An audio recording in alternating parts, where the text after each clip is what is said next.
दोस्तों अगले ज्योतिर्लिंग की बात करूंगा, वो है बैद्यनाथ ज्योतिर्लिंग। बाबा बैद्यनाथ के नाम से प्रसिद्ध, बहुत ही प्रसिद्ध, भक्त से परिपूर्ण, यहाँ भक्तों की लाइन लगी रहती है हमेशा।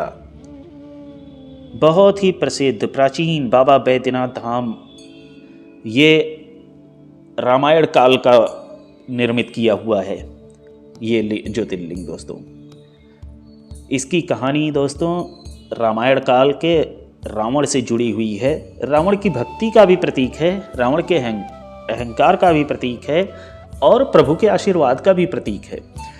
दोस्तों कहा जाता है कि रावण जब महादेव की आराधना कर रहा था तो उसने एक एक करके 10 बार अपने सिर को काटा, भोलेनाथ को अर्पित किया। उन हर 10 सिरों का एक मतलब होता था, जैसे क्रोध को त्यागा, काम को त्यागा, मोह को त्यागा, ऐसे करके उसने 10 चीज़ों का त्याग किया और 10 बार अपना सर चढ़ाया महादेव को। महादेव जब उसका वो चीज़ दूर, वो घटना दूर हो जाती थी या वो अवगुण दूर हो जाता था, वो सिर फिर से जुड़ जाता था उनके। इस तरह 10 बार शिव जी को चढ़ाने पर अपना शीश, शिव जी ने उसको 10 के 10 शीश वापस दे दिए। इसलिए रावण को दशानन भी कहा गया।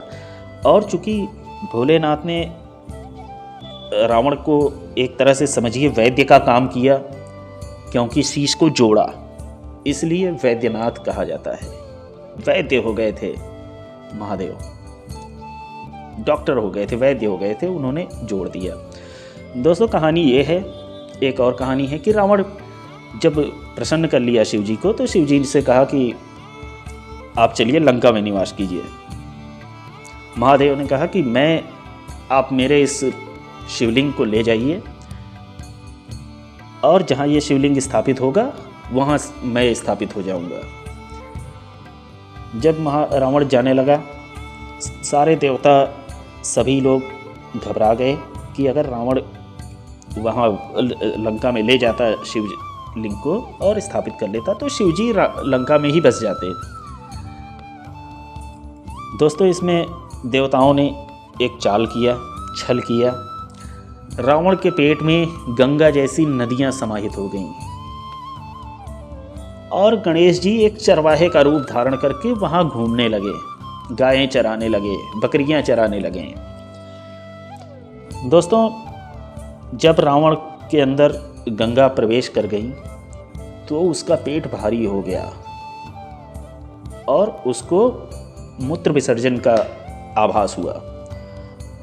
अब प्रॉब्लम ये थी कि रावण शिवलिंग को रख नहीं सकता था, रखता तो वहीं स्थापित हो जाते, क्योंकि महादेव ने ऑलरेडी आशीर्वाद दे रखा था। रावण ने देखा कि चरवाहा घूम रहा है। रावण को नहीं पता था कि गणेश जी हैं या भगवानों का किया हुआ ये एक छल है, समझिए। दोस्तों उसने आग्रह किया गणेश जी से, चरवाहे से, कि चरवाहा आप मेरा ये शिवलिंग उठाए रहो, मैं जरा मूत्र विसर्जन करके आता हूँ। ज्यों ही वो गया, गणेश जी ने उस शिवलिंग को जमीन पे रख दिया और वो शिवलिंग वहीं स्थापित हो गया।